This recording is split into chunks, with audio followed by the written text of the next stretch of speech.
Hey guys, welcome back to another video. Today we have a Premier League Game Week 5 predictions video. Now as always, if you enjoy it, please like the video, subscribe if you're around here.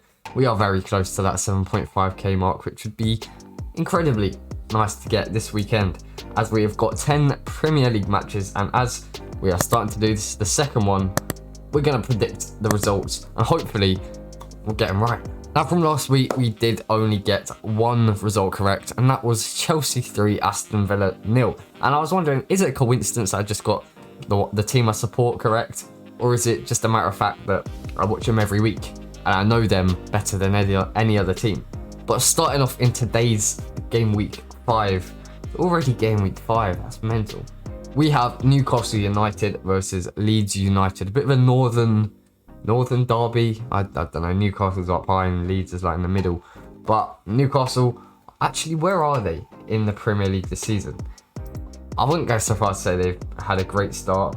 See where they are. They are actually in the relegation zone in 19th with 1 point. That's not too good. And they only drew to Southampton, who they conceded a last minute penalty to. So it's not been a great start for Newcastle and Steve Bruce. And their opposition, Leeds United, are only 2 places ahead with 1 more point, after getting a draw against Everton and a draw against Burnley respectively. There are a few doubters saying that Marcelo Bielsa's Leeds United are having a bit of second season syndrome, where they have a brilliant first season back in the Premier League, then the next year they're going to be scrapping for relegation. Personally, we've played 4 games. They have difficult games. They had United where they lost 5-1, Everton which they drew, which actually now is looking like a great result, Burnley, that's always a hard game to play, and then they've had Liverpool, lost 3-0. So this game, if they do lose against Newcastle, there may be a sort of problem or a potential problem, but I don't think there's anything to worry about right now, Leeds fans. Anyway, for my prediction, I'm going with a 3-1 away win for Leeds United. I think they'll get back onto fine form. They've got some brilliant players, Bamford, Rafinha. They've also added a couple of players over the transfer window. So for Leeds United, I have absolutely no worries that they're going to go back down to the Championship. Newcastle, on the other hand, it's not looking too bright, is it? They have a couple of pacey players, Almiron, Saint-Maximin, and Willock. Adding Willock in was important, but I don't really know if they've got the right manager, the right backing, the right owner to really go places where Newcastle should be. Next up, we have Wolverhampton Wanderers against Brentford. 2 of the sort of underdogs, I'd say.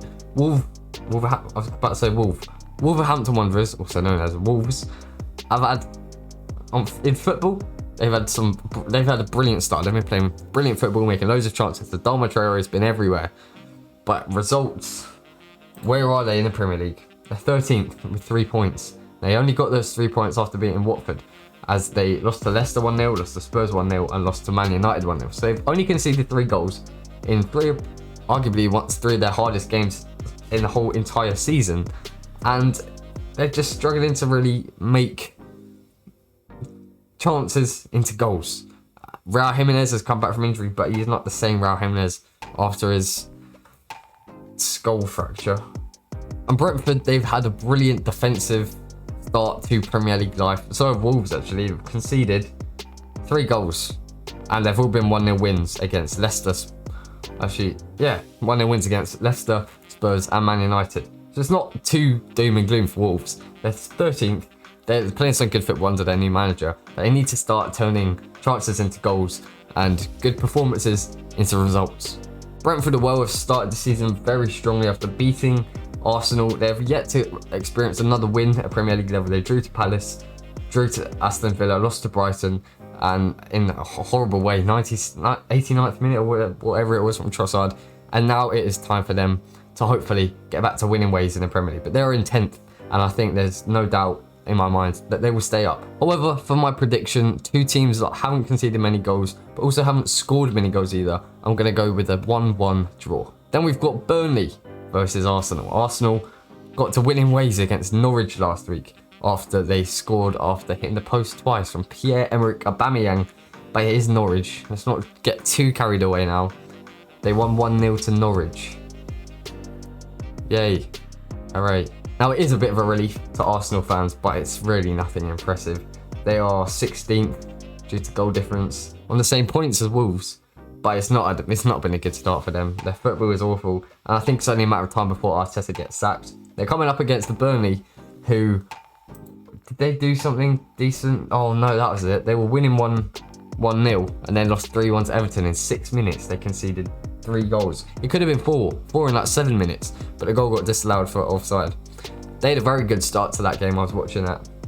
But now they're facing Arsenal, who I think may be victims to Sean Dyche's Brexit ball once again.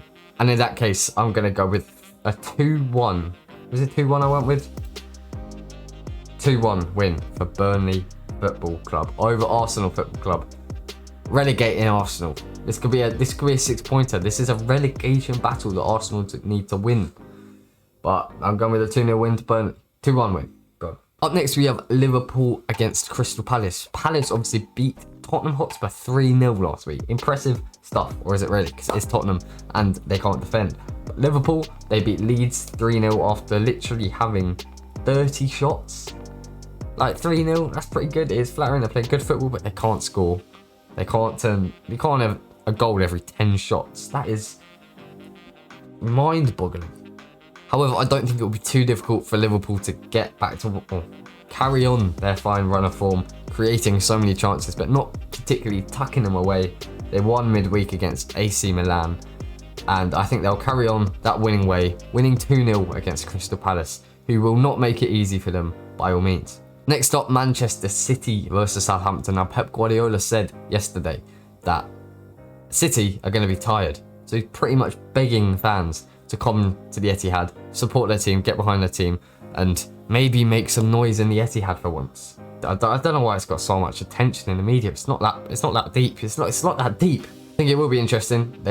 Pep said that they're going to be tired, but they have such a deep squad. They have such incredible squad depth that that's not even a problem. So I'm going to go with a 3-1 win against Southampton, who haven't really been able to replace that Danny Ings. They have brought in Adam Armstrong, but he's not the same guy. I think it might be a bit of a struggle for Southampton this season. Hudson does play good football, but it's not really doing the business right now. So 3-1 win for Manchester City back at home is my prediction. Next up, Norwich versus Watford. We move into one of the less entertaining games, I guess. Interesting, entertaining, whatever you think. Unless you're a Norwich or Watford fan, it is going to be an incredibly huge game for both sides. It is two of the most likely to get relegated, I guess. Both in the drop zone, if I'm not mistaken. Oh, Watford are on 3 points, actually, as they beat Aston Villa on opening day, but since then, they have not looked too great, losing to Brighton, Spurs, and Wolves. But Norwich have lost 5-0, 3-0, 5-0, 2-1, and 1-0. And they're rock bottom, minus 10 goal difference, 0 points, 1 goal from... Who scored the goal? Oh, it was a penalty from Timo. Both teams are probably favourites to get relegated, as I think I said. So both teams are going to want it a lot, but I'm going to go with a tight 1-0 to Norwich, as even though they have been battered multiple times this season, I think that they play too good football to get relegated. And Watford, I'm sorry Ben Foster, but they're not really doing the business at the moment. If they stuck Ben Foster in it instead of Backman, then maybe they'd start winning games. But at the moment, I'm not too... What's the word? I can't even think of the word. Optimistic. Not too optimistic for Watford. Next, I always sort of like these games. Last week it was Brentford versus Brighton. This week, Aston Villa versus Everton. Two teams that play good football. Exciting teams that have done very well. Everton flying high this season. Aston Villa flew very high last season, despite almost getting relegated the season before that. They've lost Jack Grealish. They started the season decently. Actually, no, they lost to Watford on the opening day. What am I talking about? But since then, it's not been too much to worry about. They beat Newcastle 2-0, drew to Brentford 1-1, lost to Chelsea 3-0 obviously last week. Now they've got Everton, who are flying high. They are joint first with Chelsea, Liverpool and United. They've only drawn one game, that was to Leeds, but they have beaten Southampton, Brighton and Burnley. Aston Villa is their next game. They haven't had much of a test so far, Everton, but they're doing what they can. You can only win the game in front of you, and that's what they've been doing. Against Aston Villa, though, on Saturday, it might be a little hardest game they've played yet, I'd say. Yeah, Brighton, they beat Brighton, Leeds are alright, but Aston Villa, I think, will be their toughest test. But nevertheless, I'm going to be going with a 2-1 win for Everton. Another one of those games, sort of exciting, good football teams Brighton versus Leicester. Brighton have been doing very well this season. Those sort of games, Brighton's close to my heart. Those sort of games where last season, season before, they deserve a point or 3 points, and right at the death, they just fall off and lose it. Like, I remember Adama Traore last year, he just tore them apart in 95th minute or whatever it was, injury time, and blasted it into the near post, and it broke every single Brighton fan's heart. I'm a Chelsea fan, obviously. Brighton, they have a little piece of my heart. Obviously, I'm a Chelsea fan through and through. No second teams, but Brighton, I follow them. I'd say I follow them. However, this season, every season, they seem to be building on what they did last season, and it was Brighton's turn to get a last-minute winner last week, which is what you want to see, really. 89th minute, Leandro Trossard, and this week they are playing Europa League team Leicester City. Leicester drew 2-2 to Napoli yesterday, actually. They're playing Sunday, and I think it'll be a tough game for both teams. Both decent at scoring, both solid on paper at defending, but do concede quite a few goals. So I'm going to go with a 2-2 draw for Brighton versus Leicester.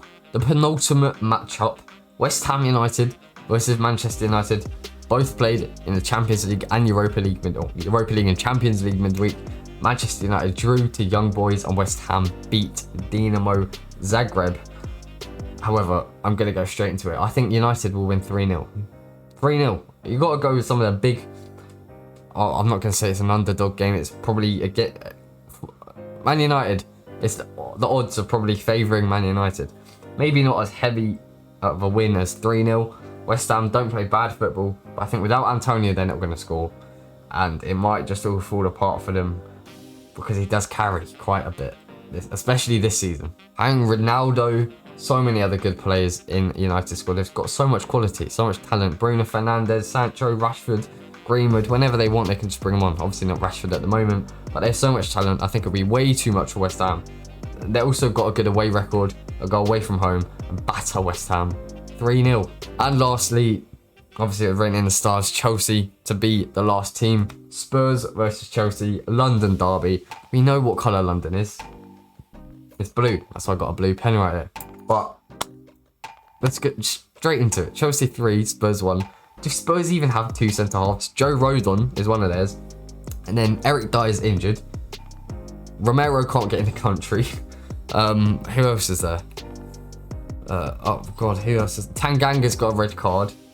They sold Alderweireld and Vertonghen, I'm pretty sure. Davinson Sanchez has been injured. I don't know when he's back. If he is back, then they'll play Davinson Sanchez and Joe Rodon. If he's not, then it's just Joe Rodon. They might even have to play like Højbjerg at centre back. Drop it, take him out of midfield, put him at centre back.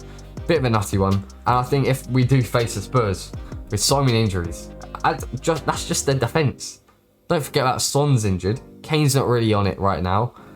God, it's not looking too good for Spurs, especially after this result. It's going to be 3-1 Chelsea, like I said already.